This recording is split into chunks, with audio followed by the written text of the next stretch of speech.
مرد کے ذمہ ہے کہ وہ نان و نفقے کا اہتمام کرے، جاب کرے، ملازمت کرے، کاروبار کرے،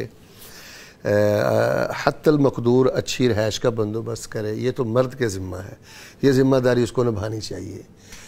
عورت کے ذمہ یہ ہے کہ وہ گھر میں آئے ہوئے مرد کو سکون دے.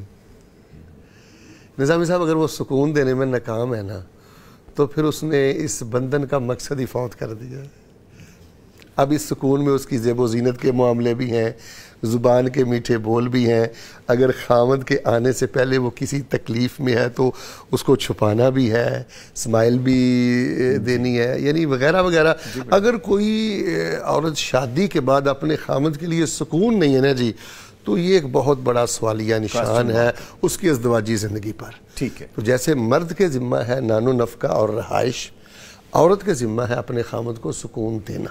ٹھیک ہے. اور اس کو ہر ممکن یہ کوشش کرنی چاہیے. اور میں یہ سمجھتا ہوں اس سلسلے میں سب سے جو بڑا احساس کار فرما ہے نا وہ یہی ہے کہ ایک شادی شدہ خاتون یہ بات اچھی طرح جان لے کہ رسول رحمت علیہ السلام کے پاس ایک عورت آئی تھی شادی شدہ، اور اس نے کہا تھا کہ اللہ کے رسول علیہ السلام مجھے کوئی آپ نصیحت وصیت فرمائیں. آپ نے فرمایا ازاتی بعل، کیا تو شادی شدہ ہے؟ کہنے لگی جی میں شادی شدہ ہوں. آپ نے فرمایا کیسے معاملے ہیں خامد کے ساتھ؟ فرمایا بڑی خدمت کرتی ہوں، جب تھک جاتی ہوں تو پھر کوئی کمی کوتاہی ہو جاتی ہے. آپ نے فرمایا غور کرنا، وہ تیری جنت بھی ہے اور تیری آگ بھی ہے. تیری جنت اور تیری جہنم کا فیصلہ یہ خامد کی خدمت اور نافرمانی کی بنیاد پر ہوگا.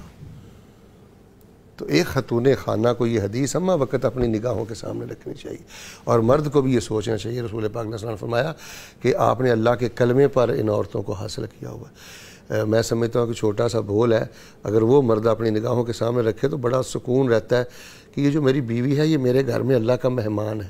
اوہ سبحان اللہ، سبحان اللہ. تو یہ اللہ کے نام پہ میں نے حاصل کیا، کلمت اللہ پر میں نے اس کو حاصل کیا. تو ظاہر ہے یہ کسی کی لاڈلی بیٹی ہے، لاڈلی بہن ہے، اس نے 20-22 سال اس کو پالا ہے.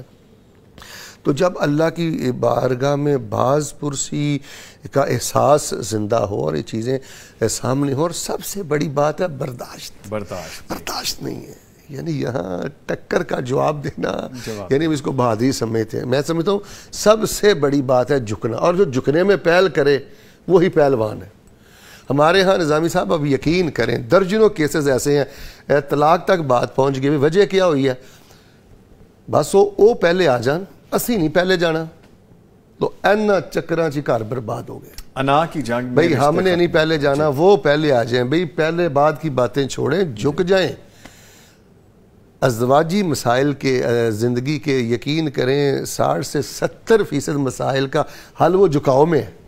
تو شیطان جھکاؤ چاہتا نہیں ہے، وہ بالکل چونکڑا مار کے بیٹھا ہوتا ہے، وہ انانیت پھونکتا رہتا ہے، دونوں طرف انانیت پھونکتا رہتا ہے. اور یقین کریں ازدواجی زندگی، چونکہ یہ بڑے الگ الگ کیسز ہم نے سنے ہیں، دیکھے ہیں، تو لیکن اس میں سب سے جو بڑی بات ہم نے دیکھی ہے نظامی صاحب، بات کچھ نہیں ہوتی، بس اندر شیطان ہی بیٹھا ہوتا ہے، اللہ اکبر، جو پھونکتا رہتا ہے، کوئی بات نہیں ہوتی.